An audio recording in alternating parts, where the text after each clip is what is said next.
बिस्मिल्लाहिर्रहमानिर्रहीम। अस्सलाम वालेकुम व्यूवर्स। सीरीज़ हमारी चल रही है डायरेक्ट एंड इनडायरेक्ट की। आज की वीडियो का टॉपिक है चेंज ऑफ इम्पेरेटिव सेंटेंसेस या हुक्मिया फ़िक्रों को इनडायरेक्ट में बदलना।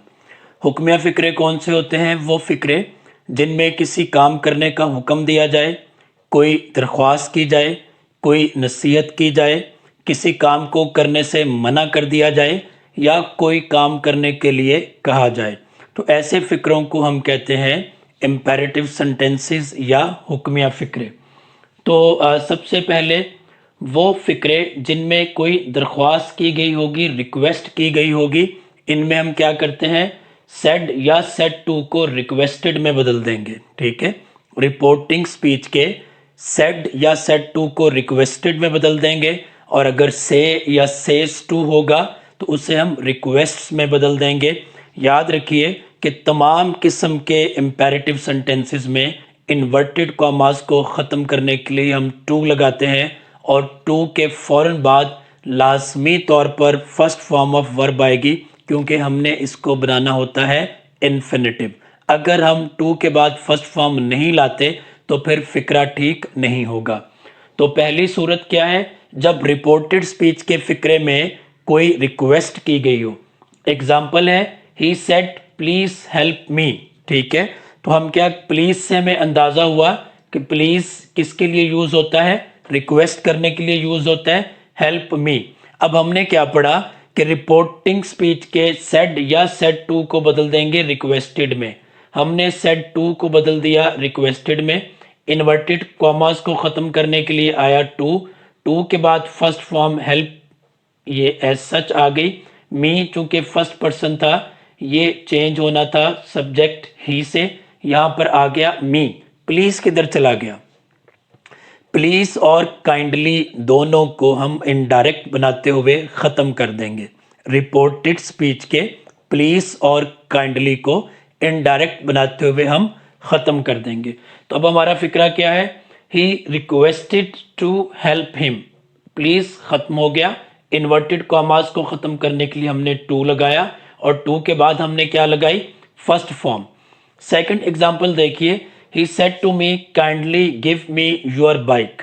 हमने ऊपर क्या पढ़ा कि सेड या सेड टू दोनों को हम किस में चेंज कर देंगे? हमने दोनों को चेंज किया रिक्वेस्टेड मी में। इन्वर्टेड कॉमास को ख़त्म करने के लिए टू, टू के बाद गिव फर्स्ट फॉर्म थी, ये फर्स्ट फॉर्म एज सच अपनी जगह पर बरकरार रही। मी चूंकि फर्स्ट पर्सन था, ये चेंज होगा सब्जेक्ट ही से, तो यहाँ पर हिम आ गया। योर सेकंड पर्सन था, ये चेंज होगा ऑब्जेक्ट से, और हमने फर्ज कर लिया कि ऑब्जेक्ट टू मी है, तो यहाँ पर माई आ गया। अब ये काइंडली कहाँ पर चला गया? बिल्कुल इस तरह से, जिस तरह से हम प्लीज़ को ख़त्म कर देंगे इनडायरेक्ट बनाते वक्त, उसी तरह से हम काइंडली को भी ख़त्म कर देंगे। तो सेंटेंस क्या होगा? He requested me to give him my book. तो रिक्वेस्ट वाले फ़िक्रों को हम इस तरह से करेंगे कि रिपोर्टेड स्पीच में से प्लीज़ और काइंडली जैसे वर्ड्स को हम ख़त्म कर देंगे। सेड या सेड टू को रिक्वेस्टेड में बदल देंगे। इन्वर्टेड कॉमास ख़त्म करने के लिए टू लगाएंगे, और टू के बाद क्या आएगी? First form of verb. Second है, बाज़ का आपके पास ऐसे फ़िक्रे होते हैं जिनको पढ़ के आपको अंदाज़ा ही नहीं होता कि ये फ़िक्रा नसीहत है, हुक्म है, किसी काम को करने से रोक दिया गया है, या कोई दरख्वास्त की गई है। For example, he said give me your bike. He said give me your bike. अब इस सेंटेंस को पढ़ के आपके जहन में क्या आता है कि ये हुक्म है, ये रिक्वेस्ट है। फॉर एग्जाम्पल, आपका एक अच्छा दोस्त है, आपसे कहता है कि मुझे अपनी मोटरसाइकिल दे दो, गिव मी योर बाइक। तो ना तो ये ऑर्डर है, ना ये नसीहत है, ना ये जो है ना वो फॉरबेड वाला टाइप है, ना ये एडवाइस्ड वाला है, ना ये ऑर्डर्ड वाला है, ना ये रिक्वेस्टेड वाला है। एक और एग्जांपल देखिए, my brother said open your book at page number 90। My brother said open your book at page number 90। اب یہ بھی کیا ہے، نہ یہ نصیحت ہے، نہ یہ حکم ہے، نہ یہ کسی کام کو منع کیا گیا ہے، سمپل ایک کام کرنے کو کہا گیا ہے۔ تو ایسے فکروں میں آپ کیا کرتے ہیں، ایسے فکروں میں آپ said یا said to کو پھر ہم بدل دیتے ہیں asked میں، ٹھیک ہے۔ He asked to give him my bike، ٹھیک ہے۔ انورٹیڈ کاماز ختم کرنے کے لیے کیا لگایا ہم نے، to لگایا، to کے بعد فرسٹ فارم ایز سچ آ گئی، me چونکہ فرسٹ پرسن تھا یہ بدلے گا سبجیکٹ ہی سے، یہاں پر him آ گیا، your سیکنڈ پرسن تھا اس کو بدلتے ہم آبجیکٹ سے۔ آبجیکٹ جب نہیں ہوتا تو ہم نے پڑھا تھا assertive sentences میں کہ ہم فرض کر لیتے ہیں کہ آبجیکٹ ٹو می یا ٹو ہم ہے، تو ہم نے ٹو می فرض کیا، یہاں پر آ گیا مائی، ٹھیک ہے۔ یہ چونکہ ایسا فکرہ تھا، نہ حکم ہے نہ نصیحت ہے، تو ہم اس کو پھر اس سینس میں لیتے ہیں کہ کہا، کام کرنے کا کہا۔ سیکنڈ ایگزامپل دیکھیے، my brother said open your book at page number 90، میرے بھائی نے کہا کہ اپنی کتاب صفحہ نمبر 90 پر کھولو، تو my brother asked inverted commas ختم کرنے کے لیے ٹو کے بعد first form open as such آ گئی، یور بدلے گا سبجیکٹ سے آبجیکٹ سے، آبجیکٹ یہاں پر مائی بک ہوگا ایٹ پیج نمبر 90۔ تو ہم نے کیا کیا، ہم نے سیٹ ٹو کو آسک میں بدلا، نہ کہ ایڈوائزڈ میں، فاربیڈ میں، یا ریکویسٹڈ میں، یا آرڈرڈ میں۔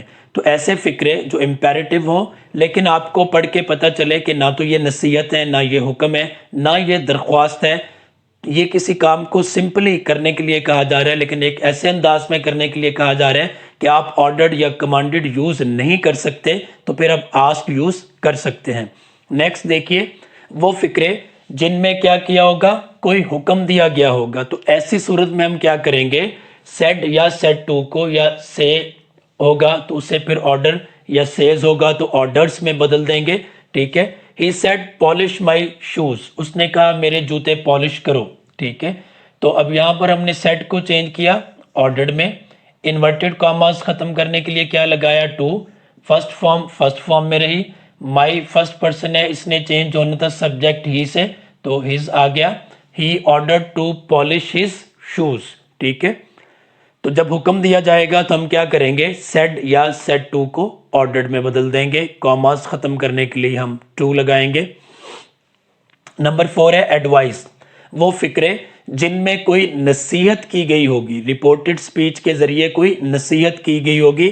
For example, the mother said my son always speak the truth, ماں نے کہا میرے بیٹے ہمیشہ سچ بولیں۔ اب اس میں رپورٹڈ سپیچ میں کسی کو مخاطب کیا گیا ہے، ہم assertive sentences میں بھی ڈسکس کر چکے تھے کہ اگر رپورٹڈ سپیچ میں کسی کو مخاطب کیا گیا ہے، کسی کا نام لے کر پکارا گیا ہے، تو انڈائریکٹ بناتے وقت ہم کیا کریں گے، ہم اسے رپورٹنگ سپیچ کا حصہ بنا دیں گے۔ تو یہاں پر said کی جگہ آ جائے گا advised، the mother advised her son۔ اب یہ جو my son تھا یہ ہم نے بنا دیا کس کا حصہ، رپورٹنگ سپیچ کا حصہ۔ اس کے بعد انورٹیڈ کاماز کو ختم کرنے کے لیے ٹو کے بعد ہم نے ڈسکس کیا آلریڈی کہ ہم نے لازمی طور پر فرسٹ فارم لے کر آنی ہے، تو ہم آلویز کو آخر میں لے گئے، ٹو اسپیک دا ٹروتھ، یہ جو آلویز تھا یہ یہاں لاسٹ میں آ گیا، ٹھیک ہے۔ یہ آلویز کہاں پر چلا گیا، لاسٹ میں چلا گیا۔ کیوں چلا گیا، کیونکہ ہم نے ٹو پلس فرسٹ فارم کو لازمی طور پر ساتھ رکھنا ہے، اگر ہم نہیں رکھیں گے تو ہمارا سنٹینس غلط ہو جائے گا۔ دوسری صورت جب نصیحت اس طرح سے کی جائے کہ کسی کام کو کرنے سے منع کر دیا جاتا ہے۔ For example, he said to me do not tell a lie، اس نے مجھ سے کہا جھوٹ مت بولیں۔ لیٹ سے ہم کہتے ہیں کہ یہ نصیحت ہے، ویسے ہم اس کو فاربڈ میں بھی کر سکتے ہیں لیکن نصیحت میں زیادہ بیٹر ہے ایسے فکروں کو کرنا۔ تو ہم ایسی صورت میں said to کو بدل دیں گے کس میں، advised میں۔ he said to me he advised me۔ اب ہم نے کیا کیا، ڈو کو ختم کر دیا اور ناٹ کو پہلے لے آئے، ٹھیک ہے۔ کیوں، کیونکہ ہم نے ٹو ٹیل کو ساتھ رکھنا ہے، ٹو پلس فرسٹ فارم کو ساتھ رکھنا ہے۔ تو he advised me not to tell a lie۔ اگر آپ کے پاس رپورٹڈ سپیچ ڈو ناٹ سے سٹارٹ ہوتی ہے تو ایسی صورت میں آپ کیا کریں گے، ڈو کو ختم کر دیں گے، ناٹ کو ٹو سے پہلے لے آئیں گے اور ٹو کے فوراً بعد فرسٹ فارم آئے گی